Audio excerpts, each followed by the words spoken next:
If you're getting ready to do your holiday shopping at Sephora, Nike, or Neiman Marcus, make sure you head to Rakuten first. Rakuten helps you save big on whatever you're buying for the holidays.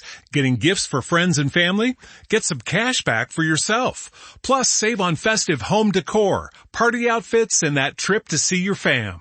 With Rakuten, you can earn cash back on top of the biggest sales of the season, so you get the most savings. And it's easy to use. Just start your shopping at Rakuten.com or use the Rakuten app, and you'll get your cash back payments through PayPal or check. Rakuten partners with over 3,700 stores. The stores pay Rakuten for sending them shoppers, and Rakuten shares the money with you as cash back. Join for free at Rakuten.com and get the Rakuten app. That's Rakuten. Hello, it is Ryan, and we could all use an extra bright spot in our day, couldn't we? Just to make up for things like sitting in traffic, doing the dishes, counting your steps, all the mundane stuff. That is why I'm such a big fan of Chumba Casino. Chumba Casino has all your favorite social casino-style games that you can play for free anytime, anywhere with daily bonuses. That should brighten your day a little. Actually, a lot. So sign up now at ChumbaCasino.com. That's ChumbaCasino.com. No purchase necessary. VGW Group. Void where prohibited by law. See terms and conditions. 18+. Lux presents Hollywood.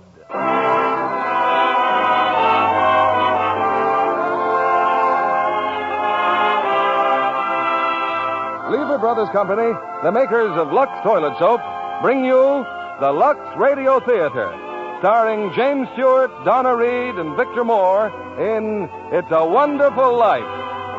Ladies and gentlemen, your producer, Mr. William Keighley.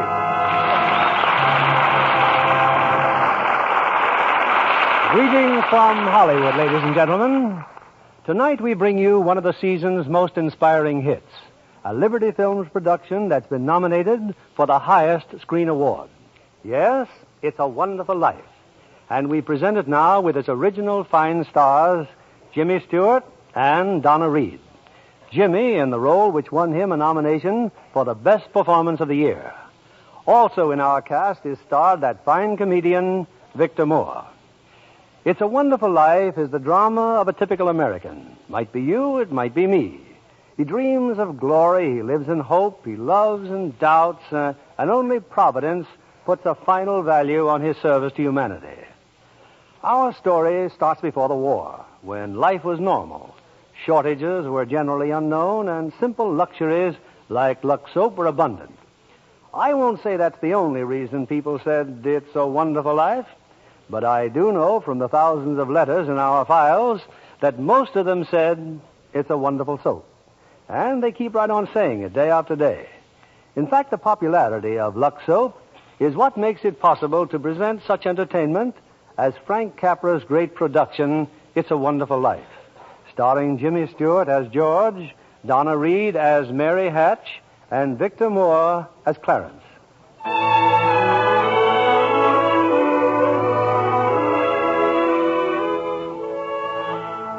This is the story of George Bailey, citizen of Bedford Falls, New York.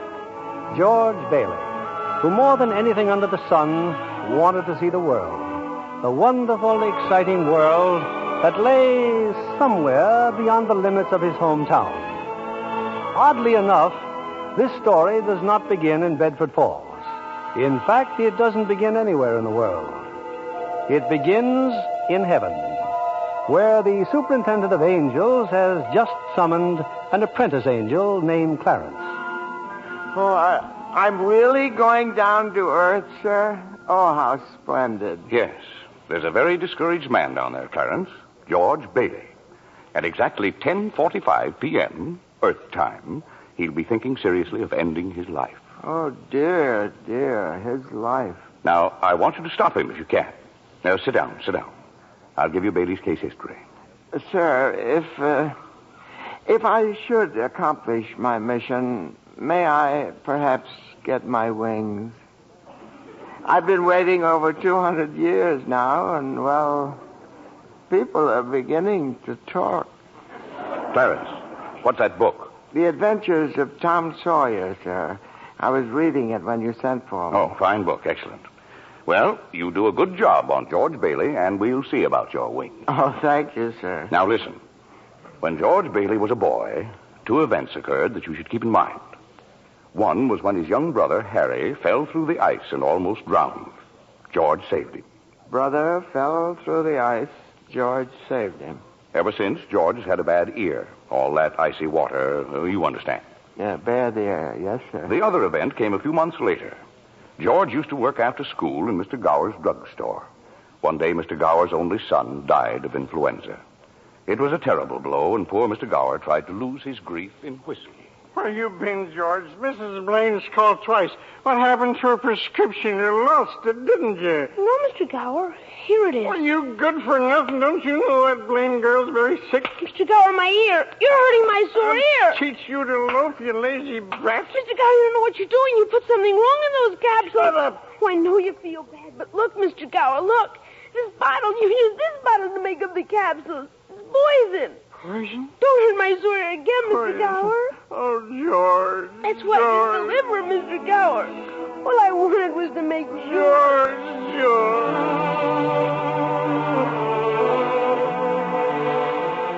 Well, Clarence, that was George Bailey as a boy.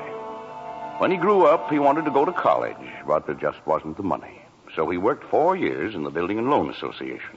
Building and Loan Association? Oh, I forgot to tell you. George's father was in the building and loan business. He and George's uncle, Billy. High ideals and low bank account. Anyway, George worked for his father and saved enough to see him through the university. That summer, though, he was going to Europe. Got a job on a cattle boat. Do a little traveling before college. Boy, oh boy, it's hard to realize it. My last night in the Bailey boarding house. Yeah, we're sure going to miss you, George. Oh, I'm going to miss you, too, Pop. Hey, what's the matter? You look tired. Oh, I had another tussle with old Henry Potter today. Well, I thought when you put him on the board of directors, he'd ease up. Oh, so did I. I just can't understand a man like Mr. Potter. He can't begin to spend all the money he I has. guess Potter owns about everything he wants in Bedford Falls except our building and loan. That's why he hates us. Hey, George, can I borrow your tuxedo studs? Yeah, help yourself, Harry. Well, where are they, in your suitcase? I'm not taking a tuxedo on a cattle boat, you know. Say, where'd you get that suitcase anyway? Oh, Mr. Gower, going away present. And one of these days you're going to see that bag all covered with travel labels. Italy and Baghdad, Samarkand. Gonna have a pretty full summer, eh? I'm going to have a pretty full life. Hey, why don't you come to the dance tonight? Well, I'd be bored to death. Well, you couldn't want a better death. Lots of pretty girls. Hey, I gotta hurry. I wish we could send Harry to college with you, George. No, we've got that all figured out now, Pop. He'll take over my job at the building and loan and work 4 years like I did, and then he'll go. Well, he's pretty young for that job. Well, no younger than I was. Maybe you were born older, George. Huh? George, when you get out of college, I don't suppose you'd come back to the building and loan. Oh, no, Pop, I just couldn't. I couldn't face being cooped up the rest of my life in a shabby little office. I'm sorry, Pop. Now, I didn't mean that, but it's just this business of nickels and dimes. I'd go crazy. I want to do something big, something important. Well, in a small way, we are doing something important, George. In that shabby little office, we help people figure out how they can own their own homes. I know, Pop. I just wish I'd felt that but I just feel like if I didn't get away, I'd bust. You're right, boy. You get yourself an education, then get out of here. Oh, Pop, you want a shock? I think you're a pretty great guy. Well, thanks, George. I'm glad to hear it. Look, why don't you go on over to Harry's dance? You'd have a good time. Well, I don't know. Maybe it will drop in. Yeah, maybe it will at that. So, George Bailey went to a dance. Is that important, Joseph? Why, it was at the dance he met Mary Hatch. Oh. And 3 hours later, he was walking her home. George and Mary were feeling pretty good, Clarence. As a matter of fact, wonderful. Buffalo girl, can't you come out tonight? Can't you come out tonight? Can't you come out tonight? Buffalo girl, can't you come out tonight? And dance by the light of the moon. Hot dog. Oh, boy, just like an organ. At least. Hey, you know something? If it wasn't me talking, I'd say you were the prettiest girl in town. Well, why don't you say it? Well, I don't know. Maybe I will. Hey, how old are you anyway? 18. 18? Too young or too old? No, it's just right. It sort of fits you. Hey, look where we are. Oh, the old Granville house. Yeah, I got to throw a rock. Oh, no, don't. I love that old house. Well, no, don't you know about deserted houses? You make a wish and then throw a rock. George, but it was such a lovely old place. I wish I lived there. In there? I wouldn't live in it as a ghost. Now, watch. What's this? Here we go. How about it, huh? Pretty good shot, huh? Broke a window, huh? What'd you wish, George? Oh, I don't know. Not just one wish, a whole hatful. Mary, I'm shaking the dust of this crummy little town off my feet, and I'm going to see the world. Italy, Greece, the Parthenon, the Colosseum. And then I'm coming back here and go to college and see what they know. And then I'm going to build things. I'm going to build airfields and skyscrapers 100 stories high and bridges a mile long. And then I'm going to...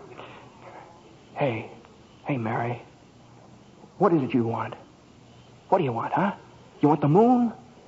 All you got to do is just say the word now. Okay, the moon, I'll take it. Then what? Then what? Well, then you could swallow it. And it'd dissolve like an aspirin, you know. And the moonbeams would shoot out of your fingers and the ends of your hair. And you think I'm talking too much? Yes, why don't you kiss her instead of talking her to death? How's that? Youth is wasted on the wrong people. Why, hey, just a minute, mister. Hey, you come back here. I'll show you some kissing if you want to. George! Hey, Uncle Billy, look here. I'm going to kiss Mary. Watch. George, get in the car quick. Your father's had a stroke. What? George, get in, hurry.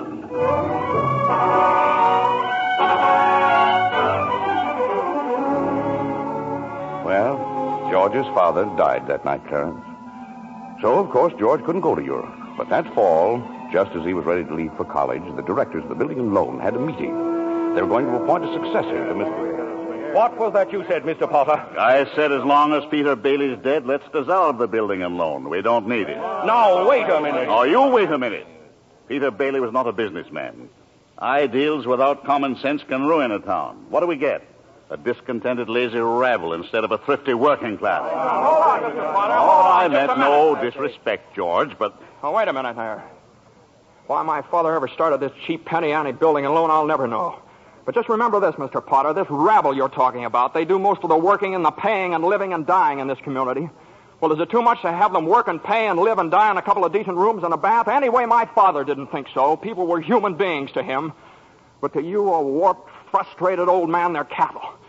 Well, in my book, Mr. Potter, he died a much richer man than you'll ever be. I'm not interested in your book, George. I'm talking about the building and loan. You're talking about something you can't get your fingers on that's galling. That's what you're talking about. Well, this town needs this measly one-horse institution, if only to have some place where people can borrow a few dollars without crawling to you. Now, come on, Uncle Billy. What happened, George? Yeah, all we heard was a lot of yelling. Boy, oh boy, you should have heard George. Yeah, they're in there voting us out of business. Oh, who cares? I can get another job. I'm only 41. 45. Well, you get out of here, George. You missed your boat trip. Do you want to miss college, too? George, we've just voted Potter down. We're still in business. Whoopee! We're still in business. We're still in business. But there's one condition, George. They've appointed you to take your father's place. Appoint me, but I'm going to college. Look, this is my last chance. Uncle Billy's your man. George, you've got to take it. They'll vote with Potter otherwise. They said so. They even...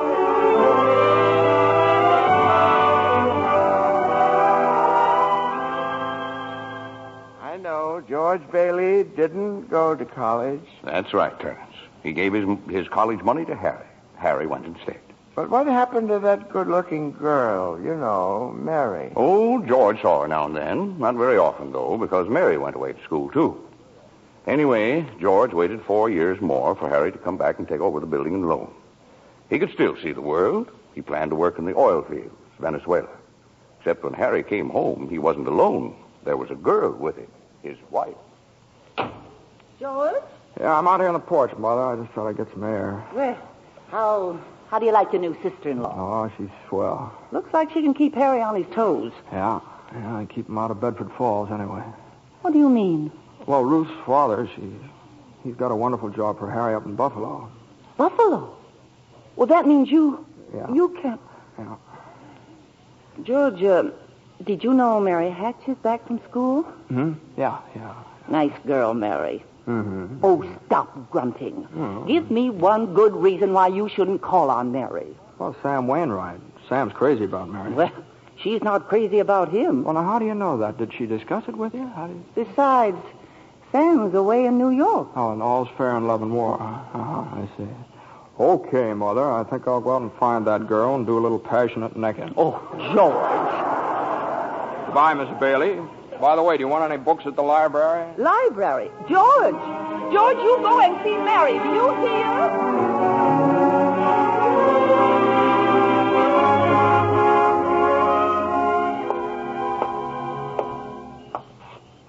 George, is that you out there? Hello, Mary. Well, are you coming in? I just happened to be passing by here. Oh, I thought you were picketing. Have you made up your mind?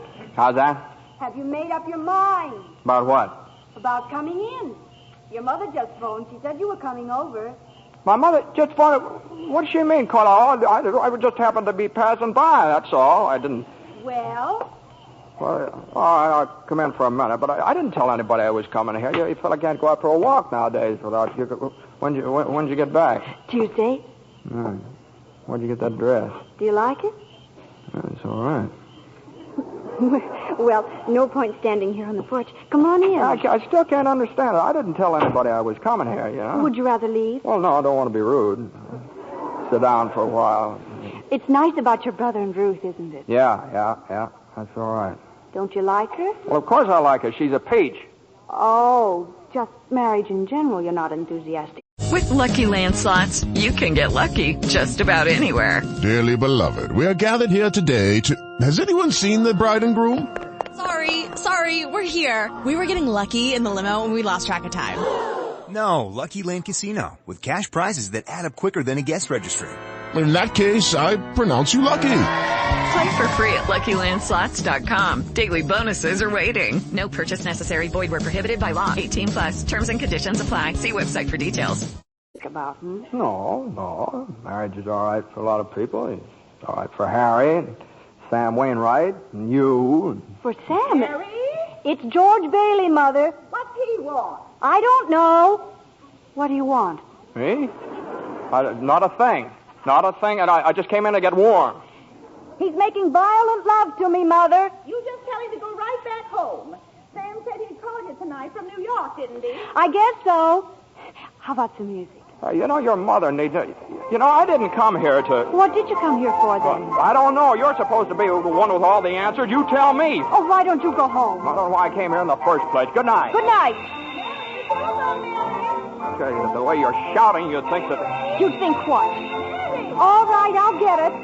George, on your way out, would you mind turning off the phonograph? I'd be very happy to. Doggone crazy song. Hello? Sam? Mary, gee, it's good to hear your voice. How are you, Sam? I forgot my hat. Hee-haw. What? Oh, I was just talking to an old friend of yours, George Bailey. Oh, Mossback George? Old Mossback George. Well, put him on. I'll talk to him, too. Wait a second. George. He doesn't want to speak to George. He does so. He asked for him. Why'd you call me? Because if I'm in a hurry. Sam wants to talk to you. Oh. Hiya, Sam. Hey, fine pal you are, trying to steal my girl. What do you mean? Nobody's trying to steal anybody's girl. Here, Mary, take the phone. No, wait, George. I want to speak to you both. Tell Mary to get in the extension upstairs. He says for you to get on the extension upstairs. I can't. Mother's on the extension. We can both hear, George. Just put your head a little closer. What? Yeah, that's better.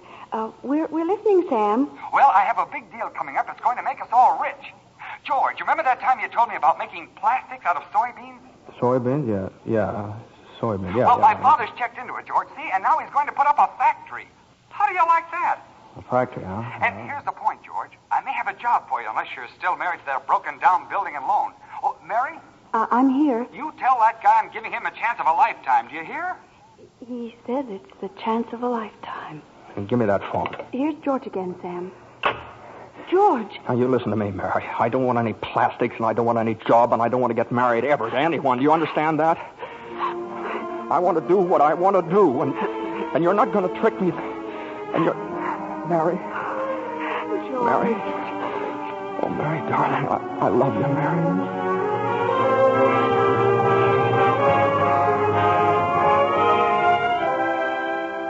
Well. So George Bailey and Mary Hatch were... Yes, George and Mary were married.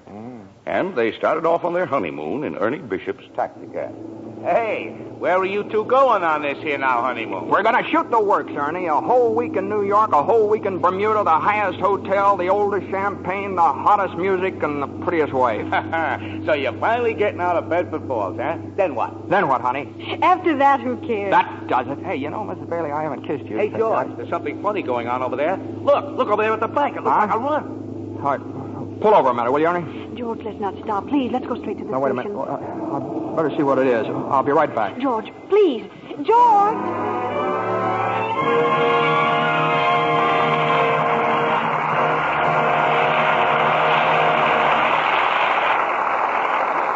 In a few moments, we'll return with the second act of It's a Wonderful Life, starring James Stewart, Donna Reed, and Victor Moore. Meanwhile, here's our Hollywood reporter, Libby Collins, looking very smart, too, may I say. Well, thank you, Mr. Keeley. You know, after seeing Paulette Goddard's wardrobe for Paramount's new comedy, Suddenly It's Spring, I just had to rush out and buy something new. Looking at all those lovely clothes was just too much for my self-control. Well, you look stunning, Libby. Oh, thank you again, Mr. Keeley. And tell me about the picture. I understand that Paulette's portrayal of an ex-whack is truly delightful. Oh, yes, it is. And Fred McMurray gives a perfect characterization of her wayward husband. Between the two of them, Suddenly It's Spring is a high-spirited comedy with emphasis on the romantic side. Well, naturally. But really, Mr. Keeley, that wardrobe of Miss Goddard certainly will make clothes-conscious girls sit up and take notice. I'll bet you think so, too, Mr. Kennedy. Well, Libby, men seldom know much about styles. Well, what I notice about a dress is the general effect when a woman wears it. Some girls always seem to have that right-on-the-beam look. You know what I mean. Well, I think what you have in mind, Mr. Kennedy, is good grooming. Screen stars certainly put great emphasis on it. A perfect hairdo, fresh, beautifully cared-for skin. Those are essentials. That must be the reason Lux Toilet Soap continues to be a studio standby, no matter how often other styles change. Well, that's what Miss Goddard told me. She says her beauty facials are so quick and easy and work so well. She's never without a supply of Lux Toilet Soap. I can depend on it for daily complexion care, she said. I wish you'd tell the ladies in our audience how easy these Lux Soap facials are, Libby. Well, here's what Paulette Goddard does. She says, I cover my face with the fragrant Lux Soap lather and work it well in. I rinse with warm water, then cold, and use a soft towel to pat my skin dry. Gives skin quick new beauty, she says. Daily Lux Soap facials do make skin lovelier. Recent tests by skin specialists proved it. In 3 out of 4 cases, complexions became softer and smoother in just a short time. A lovely Lux complexion makes a woman so attractive. I wish every girl who hasn't tried Lux Toilet Soap would begin using it tomorrow. That's sound advice, Libby. When 9 out of 10 screen stars recommend a beauty soap, you know it has to be good. So why not try Lux Toilet Soap, Hollywood's own complexion soap? We pause now for station identification. This is CBS, the Columbia Broadcasting System.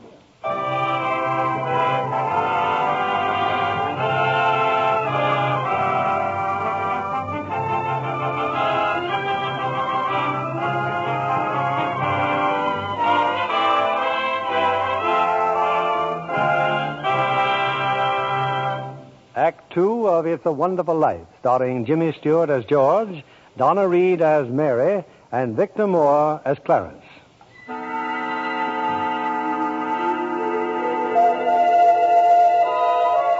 Well, we're back in heaven again, where the superintendent of angels is reviewing the case history of a mortal named George Bailey. Clarence, the apprentice angel, is very eager to depart on his mission to the earth. Poor George Bailey. Oh, he's certainly in desperate trouble, Joseph. I'll go to him at once. Now, you sit down, Clarence. Sit down. We're nowhere near the point where George Bailey's thinking of taking his life. We're not? Now, where were we? Yes. George and Mary had just started out on their honeymoon when they ran smack into the financial panic of 1932. In the waiting room of the building and loan, 100 frantic people were clamoring for their savior. Hey, what's going on, Uncle Billy? What's happened to all those people out there? This is a pickle, George. All I know is the bank called our loan an hour ago. I had to hand over all our cash. Holy mackerel. Whole town's gone crazy. Bank's in the same spot we are. Our charter, too. What about our charter? Our charter says we have to stay open until 6 p.m. The state can take away our license if we don't. How can we stay open till 6 without any money?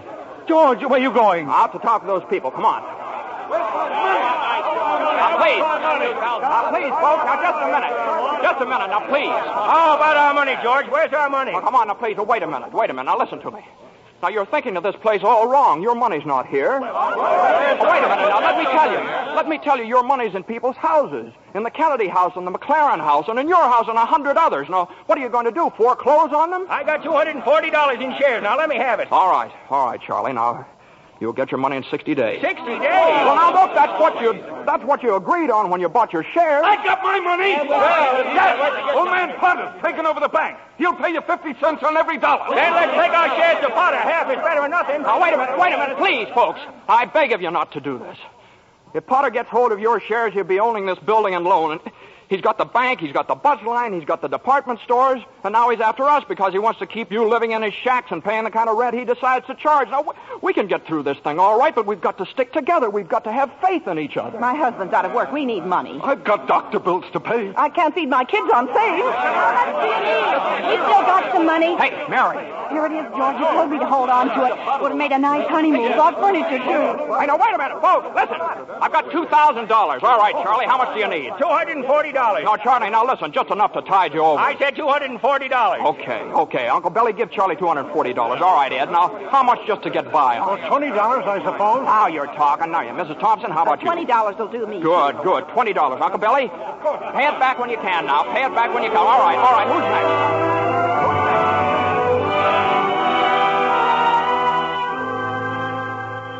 Look at the clock. Look. 5 seconds, 4 seconds, 3, 2, 1. 6 o'clock. We made it. Lock that door, Eustace, quick. Boy, we're still in business, Uncle Billy. We've even got $2 left. George, there's a call for you. Okay, and then call my wife, will you? She's probably over at Mother's. Mrs. Bailey's on the line. No, I don't want Miss Bailey. I want my wife, Mrs. Bailey. Miss Bailey, that's my wife. That's my. Give me the phone, will you? Hey, Mary. Listen, Mary. I'm sorry. I. Come home. Well, what home? Well, 323 Sycamore. Well, whose home is that? What? Well, Mary, how can I... Well, sure, all right, sure, I'll be there. Clarence, guess what 323 Sycamore was? His mother-in-law's house, huh? Oh, no. Number 323 Sycamore was the old Granville house, the one George threw rocks at and made wishes. Yes, sir, that's where they spent their honeymoon. That's where they started housekeeping. They were still living there 2 years later when old man Potter asked George to stop over at his office. Sit down, George. Sit down, do. Have a cigar? Well, thank you, sir. George, you're a young man, married, making, say, $40 a week at the building and loan. 45. 45. Now, if you were some ordinary yokel, I'd say you were doing fine. But George Bailey is intelligent, ambitious. He hates the building and loan almost as much as I do. He's been dying to get out of town ever since he was born, but he's trapped. Trapped into frittering his life away playing nursemaid to a lot of garlic eaters. Do I paint a correct picture, George, or do I exaggerate? Well, what's your point, Mr. Potter? My point is that you're the only man in town who has licked me. George, I want to hire you. Manage my affairs. I'll start you off at $20,000 a year. $20,000 a year? Hey, you sure you're talking to me? I'm George Bailey. Don't you remember me? The building and loan, remember? Yes, George Bailey, whose ship has just come in, providing he has sense enough to climb aboard. Well, but what about the building and loan? Confound it, man. I'm offering you a 3-year contract at $20,000 a year. Is it a deal or isn't it? No. The answer's no, doggone it. If you offered me $1 million to stay around this town and play stooge to you, the answer'd still be no. Now, let me alone. Don't bother.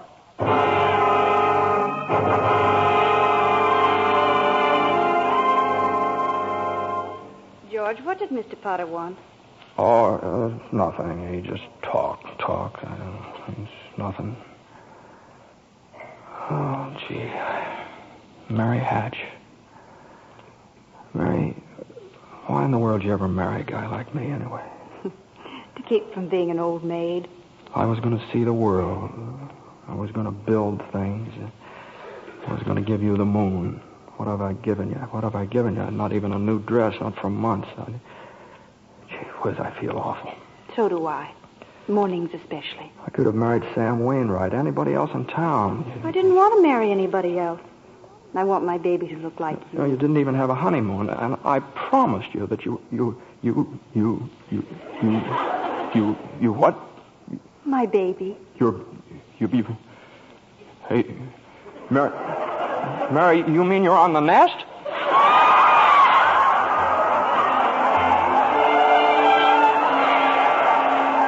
Well, Mary had her baby turns, a boy. You don't say. Then she had another one, a girl. Well, what do you know? Night after night, George had come home late from the office. Things weren't good with the building and loan. Potter was really bearing down on him. Then came the war. Mary had another baby by then. Oh. But she still had time to help out in USO. Uncle Billy sold war bonds. And George's brother Harry became a real hero. Shot down 15 planes. But George, what about George? Well, George was 4F his bad year. He was an air raid warden.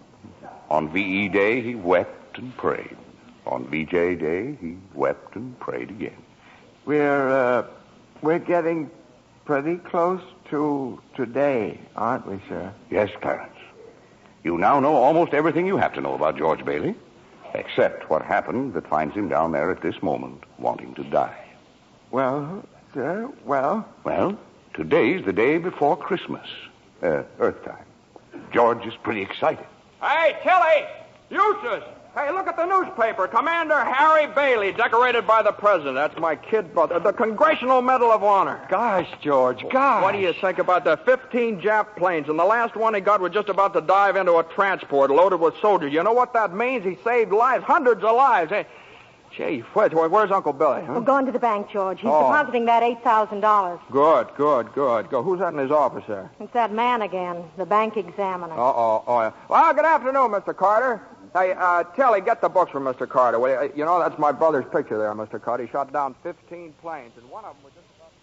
Well... Hello, it is Ryan, and we could all use an extra bright spot in our day, couldn't we? Just to make up for things like sitting in traffic, doing the dishes, counting your steps, you know, all the mundane stuff. That is why I'm such a big fan of Chumba Casino. Chumba Casino has all your favorite social casino-style games that you can play for free anytime, anywhere with daily bonuses. That should brighten your day a little. Actually, a lot. So sign up now at ChumbaCasino.com. That's ChumbaCasino.com. No purchase necessary. VGW Group. Void where prohibited by law. See terms and conditions. 18+. With the Lucky Land Slots, you can get lucky just about anywhere. This is your captain speaking. We've got clear runway and the weather's fine, but we're just going to circle up here a while and get lucky. No, nothing like that. It's just these cash prizes add up quick. So I suggest you sit back, keep your tray table upright, and start getting lucky. Play for free at LuckyLandSlots.com. Are you feeling lucky? No purchase necessary. Void where prohibited by law. 18+ terms and conditions apply. See website for details. Well, Mr. Henry F. Potter come to the bank to deposit some more loot, eh? Sure, you old fool. How do you like the news in the paper, Mr. Potter? Just can't keep those Bailey boys down now, can you? Let me see that newspaper. Here, sorry I can't chat, you old thief. Got to make a deposit. Here you are, Horace. Deposit slip, bank book, and a very Merry Christmas to you. You too, Mr. Bailey. Say, you've forgotten something, haven't you? Horace, I've forgotten things all my life. Get a wiggle on, boy. But, Mr. Bailey, where's the money? What's that? You want to make a deposit? Well, certainly I want. Well, it's customary to bring the money with you. It's gone. Where'd I put it? Where'd I put that money? A terrible thing, Clarence, terrible. Uncle Billy couldn't find the money because the envelope with the $8,000 was folded up in that newspaper he gave to old man Potter. I just don't know what happened to it, George. I just don't know. $8,000. Uncle Billy, the bank examiner's here, and it's not our money. It belongs to the depositors. George, what are we going to do? We've traced every step I took. We can't stand here in the street. Are you sure you didn't put that envelope in your coat pocket? I think so. Maybe. Oh, I'm no good to you, George. I'm no good. Now listen to me. Think, will you? Now try and think. I can't think anymore. I can't. Where's that money, you silly old fool? You know what this means? It means bankruptcy and scandal and prison. One of us is going to jail. Well, it's not going to be me. Now get out of my way. I'm going home.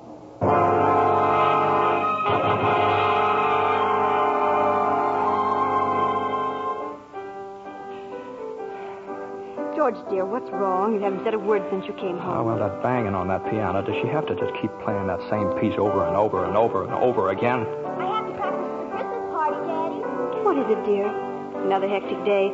Yeah, another red letter day for the baby. Dad, Murphy's got a brand new car. You should see it. What's the matter with our car? Isn't it good enough for you?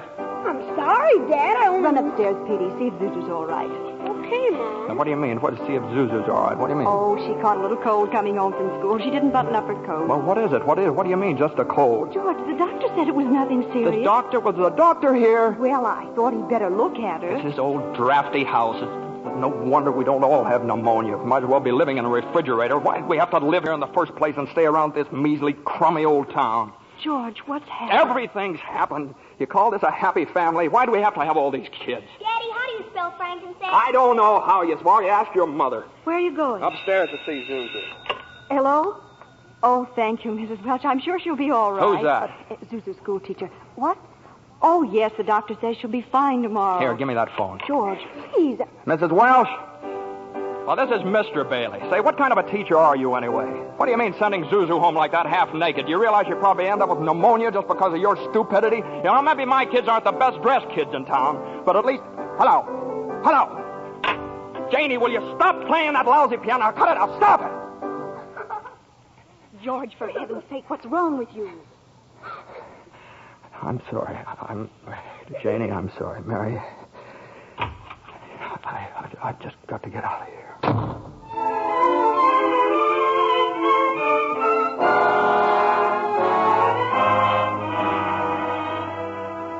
So that's it, George. You're short $8,000 in your accounts, eh? Now, please, Mr. Potter, I'll pay any sort of a bonus if you still want the building and loan. You say it was lost. Have you notified the police? No, sir, I haven't done that yet. Harry's home. Oh, I come to me. What about your good friend, Sam Wainwright? I can't get a hold of him. He's in Europe.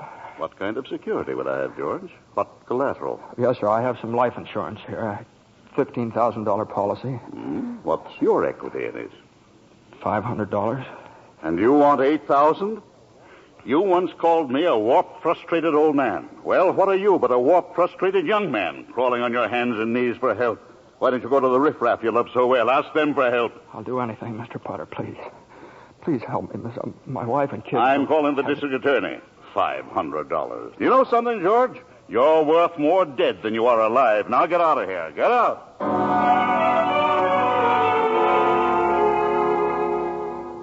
And all the time, Potter had the $8,000 in his desk drawer. It's still there, Clarence. But where's George, sir? Where? Well, he went over to Martini's Cafe. He's had a couple of drinks, Clarence. He's just standing there, sort of in a daze. Oh, God. God, dear Father in heaven, I'm not a praying man, but if you're up there and you can hear me, please show me the way. I'm at the end of my rope. Show me the way, God. Mr. Bailey, you all right? Don't drink anymore, Mr. Bailey. Please, you don't feel good. Bailey? You say Bailey? Which Bailey? This gentleman is Mr. Bailey, George Bailey. George Bailey, huh? And the next time you talk to my wife like that, she'll get worse. It isn't enough she slaves teaching you stupid kids how to read and write. You got to ball her You up. get out of here, Mr. Welch. You hit my best friend. Get out. All right, Mr. Bailey, you okay? Who's that? Mr. Welch, but don't worry. He don't come in this place no more. I'll get something for your face. It's bleeding. I'm all right. Please don't go away, Let me Mr. alone. Bailey. Please don't go away.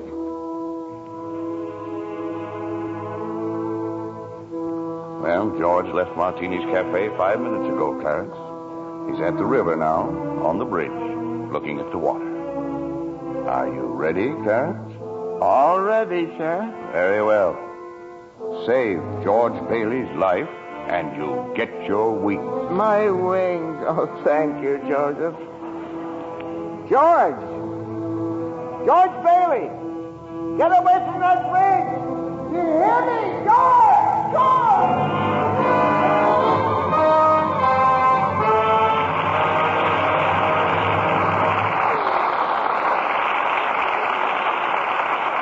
In just a moment, we'll bring you Act 3 of It's a Wonderful Life, starring Jimmy Stewart, Donna Reed, and Victor Moore. The popular theory about beautiful blondes is that they're content to be merely decorative. Our lovely guest tonight, Miss Susan Blanchard, completely disproves that idea. Besides being a hard-working Fox starlet, Susan, I understand you're a wonderful cook. I really love housekeeping, Mr. Keeley. But most of all, I enjoy the training I get at the studio. It's work, but it's fun, too. You're an Easterner, aren't you, Susan? Yes, a native New Yorker. I thought so. It was the Broadway theater that inspired me to think of show business as a career. Well, that's interesting. I used to save my allowance and go to every play I could. One of my favorite actresses was Jane Wyatt. Uh-huh. Imagine, Mr. Keeley, what a thrill it was for me to meet her right here in Hollywood. Jane Wyatt's latest picture, Boomerang, was made in the East, I understand. Yes. But she and Dana Andrews, who stars in Boomerang with her, were in Hollywood to see a studio showing of the picture. Oh, I see. Jane Wyatt is my ideal of a stage and screen star. So talented and so lovely to look at. Just as lovely in real life, too. She is indeed. It wasn't long before I discovered that she's as keen about Lux toilet soap for beauty care as I am. You know, I'm a Lux girl, too. We're glad to hear you say that, Miss Blanchard, because that's a very beautiful Lux complexion I see before me. Just right for blue eyes and ash blonde hair. Thank you, Mr. Kennedy. Any girl in pictures is delighted to find out about Lux toilet soap as a beauty care.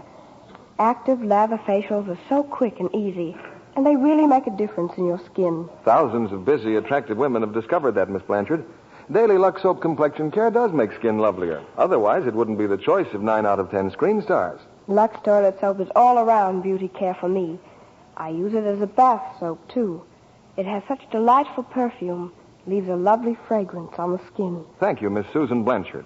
I hope our audience will be seeing that lovely Lux complexion of yours in a screen close-up one of these days.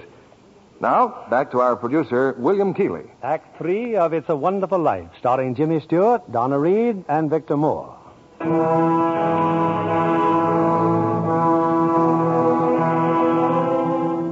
Numb with despair, convinced, as Mr. Potter said, that he's worth more dead than alive, George Bailey stands on a bridge, staring at the dark and frigid waters below. Suddenly, there's a splash.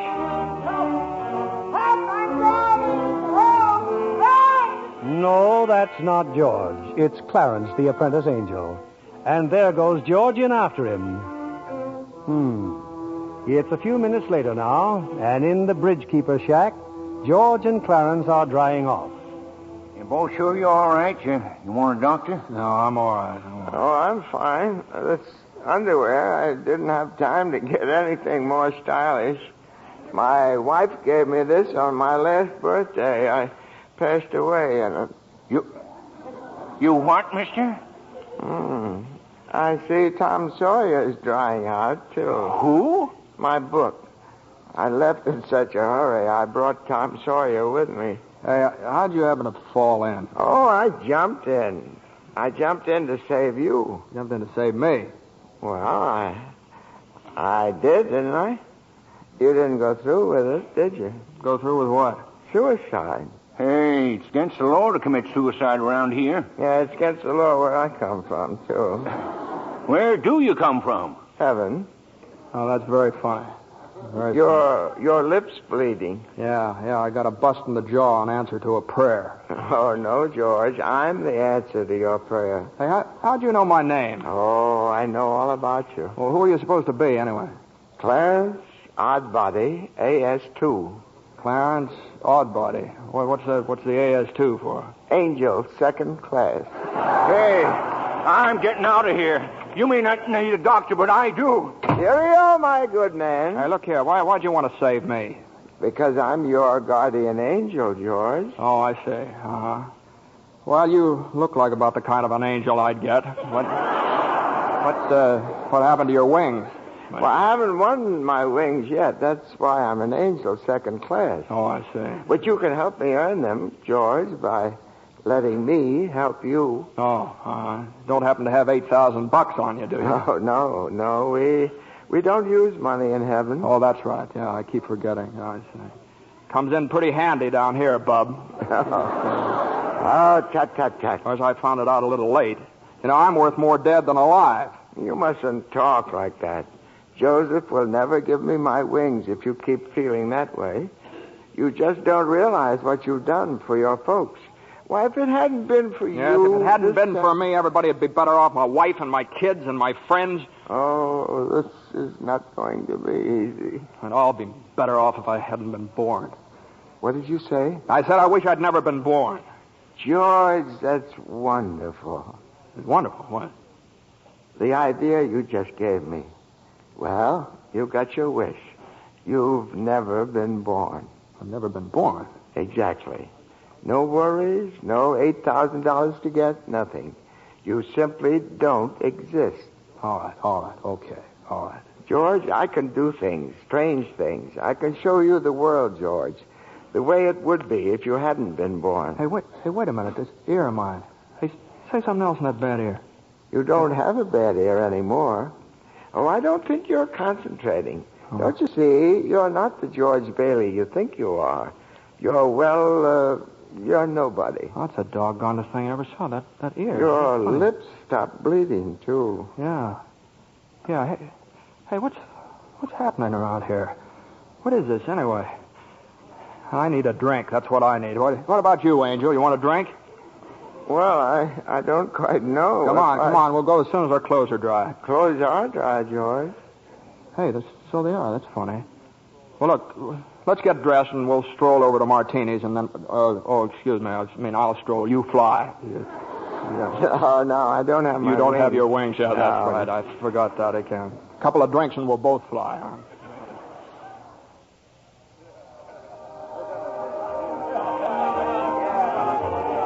What'll you have, fellas? Hey, where's the boss? Where's Martini? Look, wise guy, I'm the boss, see? Okay, well, double scotch, quick, will you? What's yours? You know what? I just love some mulled wine. Huh? Heavy on the cinnamon and light on the cloves. Off with you, my lad, and lively now. Now, cut it out. Oh, come on, here. Just give him the same as I ordered. He's okay. 2 double scotch. What about this place? It's all changed. All of Bedford Falls has changed. You're having your wish, George. You've never been born. Oh, there'll be lots of things you've never seen before. Oh, good. Somebody just made it. Made what? Every time a bell rings, it means some angel's got his wings. What'd you say? Look, Clarence, I don't think you better talk about angels around here.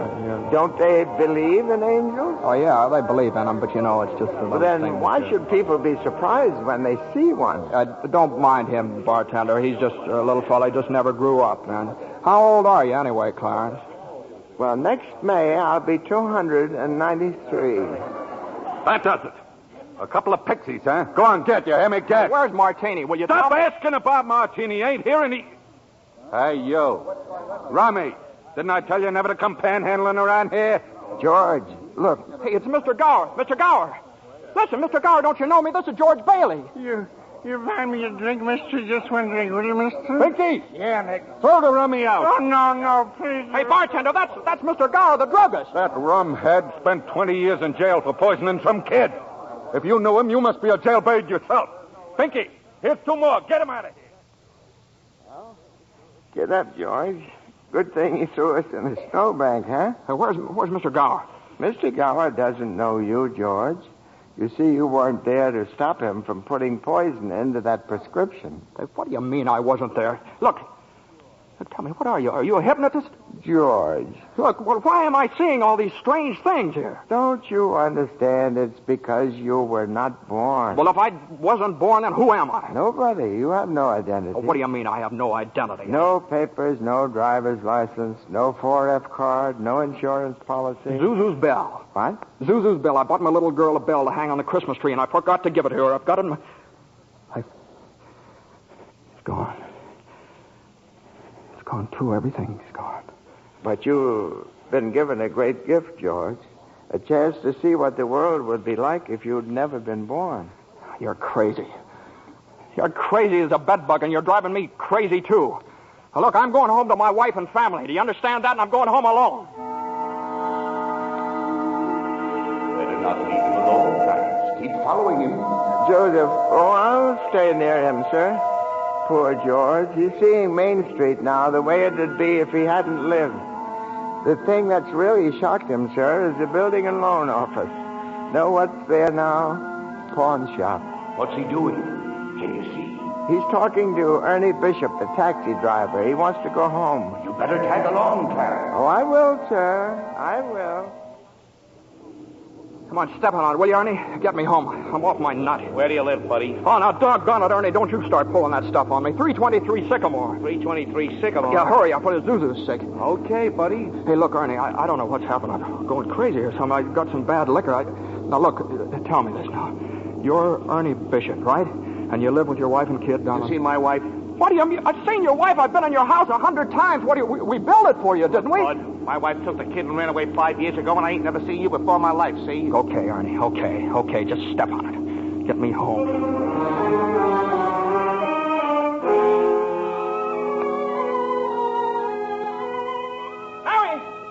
Mary, where are you? Janie, Petey, Zuzu. Zuzu, where are you? This is just an old abandoned house, George.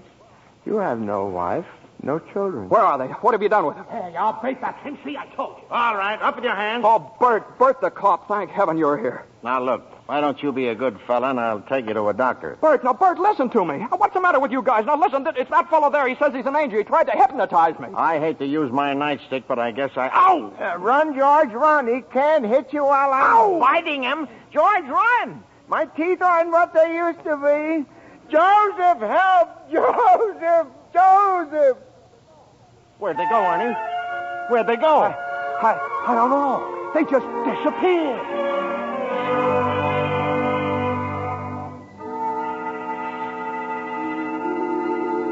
Clarence. Oh, Joseph, I hope you don't mind my calling on you like I did. It was very irregular, Clarence.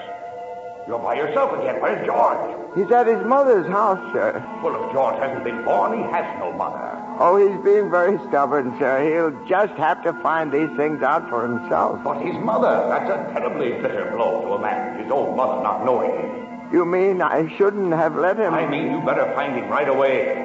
Oh, and stop fighting policemen, Clarence.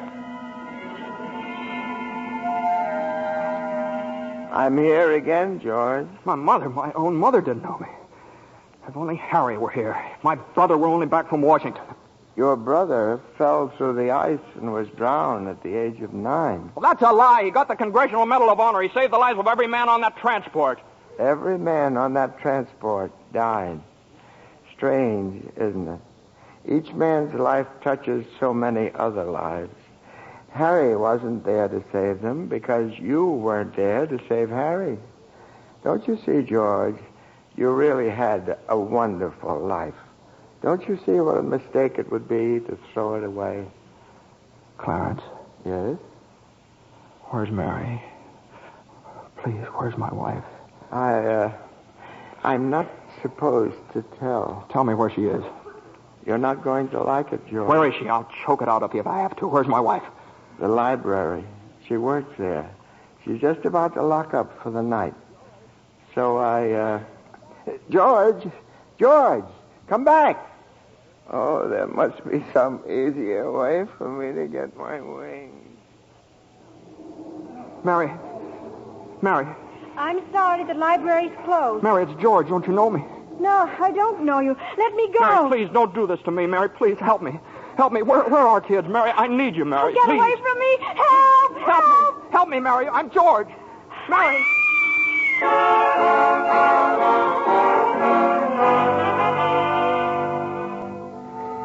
Clarence. Oh, where is he, Joseph? Where's George? I'm afraid I've lost him, sir. You knew you shouldn't have let him try to see Mary. Now they're after him, a mob. They think he was trying to hurt her. Joseph, I won't even get one wing, will I? You have one more chance, Clarence. Get over to the bridge by the river. I think George has seen just about enough. But the mob... But don't worry. They've lost him, too. Now, hurry up. Oh, thank you, Joseph. Thank you. Clarence, where are you? I'm here, George. Help me, Clarence. Get me back. I don't care what happens to me. Only get me back to my wife and kids, please. I want to live again. Oh, thank you, George. Thank you, boy. I want to live again, please. Oh, God, please let me live again. George? Is that you down there, George? Now, get out here, Bert. Get out here. You come in any closer, I'll let you have it. What the hell are you yelling for, George? Come on. George, Bert, do you know me? No, yeah. I've been looking all over town for you. Where you been? Hey, Bert, I'm alive again, Bert. You sure you're all right? Hey, your mouth's bleeding. It is. Hey, my mouth's bleeding. Bert, look at the blood come out of there, would you? Where's Zuzu's Christmas bell, Bert? I had it right in my pocket. Here it is! Hey, it's in my pocket! What do you know about it? Hey, Merry Christmas, Bert! Well, Merry Christmas. Get in the car. I'll drive you home. You will, Bert? We'll do that. And turn the siren wide open, huh? Merry Christmas, Bedford Falls! Hey, Merry Christmas, old building and loan! Merry Christmas, Mr. Potter! Yippee! Come on. Hey, Bert, come on in with me, huh? What are these people, these reporters? Hey, Merry Christmas, reporters.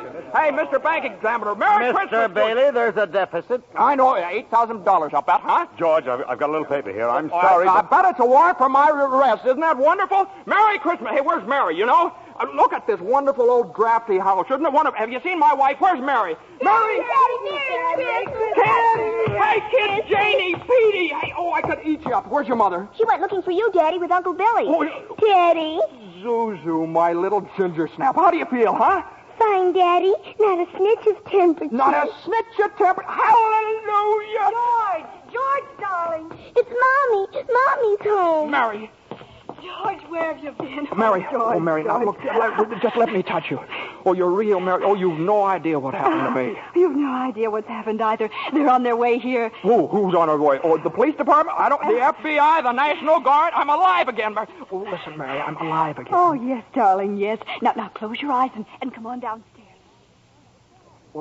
What is it? We can't open my eyes yet, Mary? What's going on here? Now keep your eyes closed. Now, I'll just walk you over here by the Christmas tree and... Well, the people, I hear lots of people. What is it?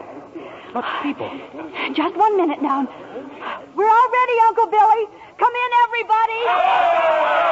George, look!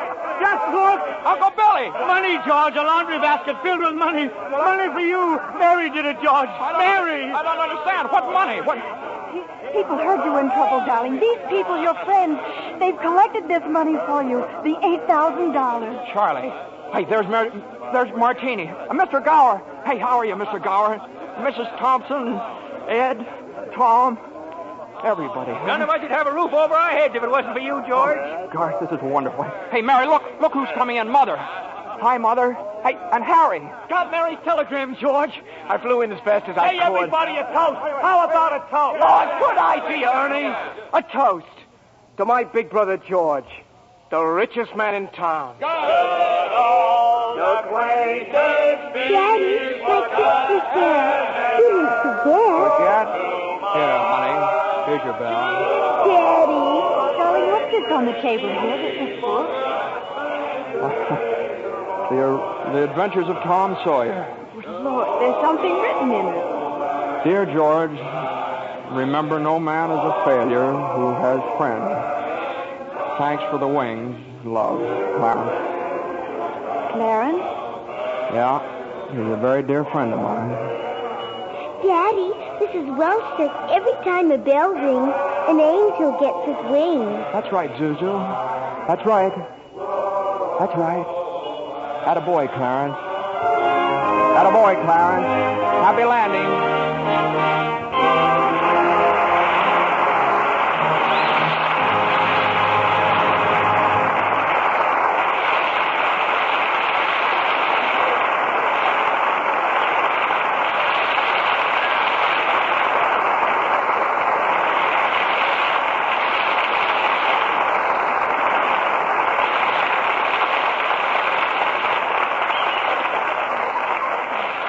It's a wonderful life so long as we can have such fine performances as we enjoyed tonight.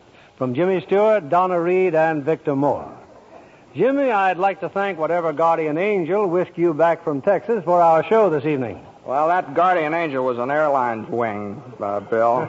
You were in Texas for the premiere of this picture, weren't you, Jimmy? Yeah, Frank Capra and I went down for 5 openings as many nights. Pretty good down there in Texas. Yeah. Jimmy? Yeah, every one of them. There are 5 premieres over Texas. You know, it's a pretty big state. Takes that many to do. Jimmy, I'm sure your fans were proud to read that you received an honorary degree from Princeton just the other week. Yes, how about that, Jimmy? Do we call you professor now? No. It's just an M.A. Master of Arts? Well, it might have been. I don't know. It might be for murdering architecture. That's what I studied at Princeton. Well, you know, Donna has an honorary degree to her credit, too. LLC. What's that, Bill? LLC? Well, you can see for yourself. a lovely Lux complexion. Well, thank you, Bill. Or rather, thank Lux Toilet Soap. It's a wonderful complexion care. I use it faithfully. With wonderful results, I see. What's happening next Monday night on Lux, Bill? Next week, we have another of the season's most successful films. It's 20th Century Fox's thrilling screen hit, Leave Her to Heaven, with lovely Jean Tierney, and a star who appears in answer to literally hundreds of requests, Cornell Wilde. Based on a best-selling novel of the same name, Leave Her to Heaven is the strange, dramatic story of a woman whose twisted mind and fiendish jealousy drive her to any lengths to hold the man she loves. Now, that ought to make great listening, Bill. I wouldn't miss it for anything. Good night. Good night, and thanks a million.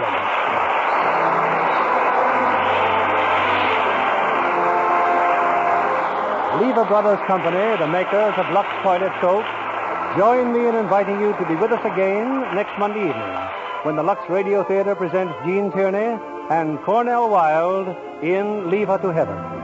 This is William Keeley saying good night to you from Hollywood.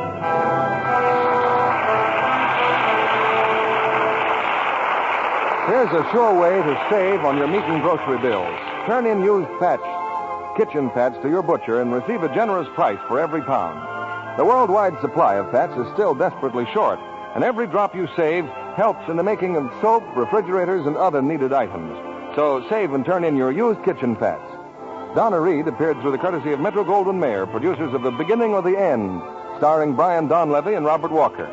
James Stewart will soon be seen in the Robert Riskin production for RKO, Magic Town.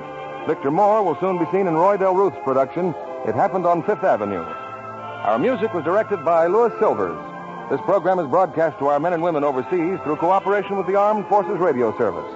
And this is your announcer, John Milton Kennedy, reminding you to tune in again next Monday night to hear Leave Her to Heaven with Jean Tierney and Cornell Wilde.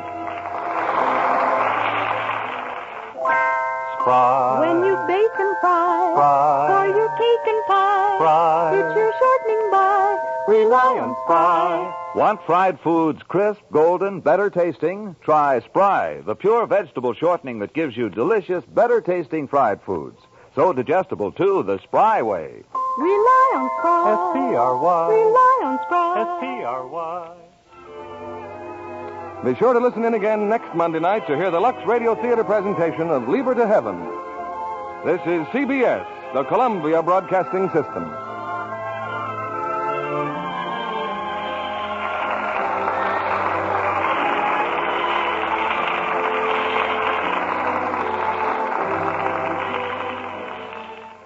David's Bridal, where brides and bridesmaids get fabulously dressed.